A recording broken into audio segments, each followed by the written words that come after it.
හයි ගොම කෙනට ඔන්න මන් තීරණය කරා අවුරුත් තරගයක් තියන්න. ඉතින් මේක ගොඩා විනෝද වෙයි. ඉතින් ගස්ලපු ගිරිය යට ගණන් කරන් තියෙන්නේ. ඉතින් ඕගොල්ලන්ට පුළුවන් මේක යට කීයක් තියෙනවද කියලා කමෙන්ට් එකක් දාන්න. කමෙන්ට් එකක් දාලා දින කෙනාට දෙනවා මං ගන්න ගස්ලපු ගිරිය. නෑ ගස්ලපු ගිරිය නෙමෙයි දෙන්නේ.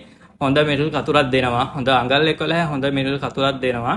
ඉතින් මේක දිනා ගන්න පුළුවන් ජයග්‍රහණය කරන කවුද කියලා බලමු අපි ඉස්සරහට. කවුද මේක දිනා ගන්න පුළුවන් වෙනවා වෙන්න පුළුවන්. තව කෙනෙක් වෙන්න පුළුවන්.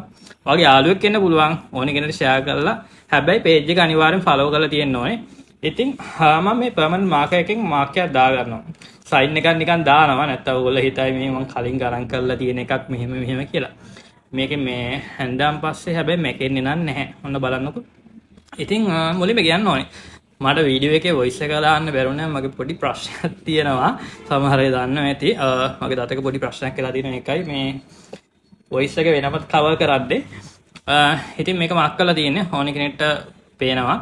ඉතින් ඒත් එක්ක මේ කපලා බලනකොටත් ඕගොල්ලන්ට වීඩියෝ එකක් මම දානවා ජයග්‍රහණය කරන්න කවුද කියලා කමෙන්ට් එකක් දාගෙන යන්න හරියට මේක කොච්චරක් තියෙනවද කියලා.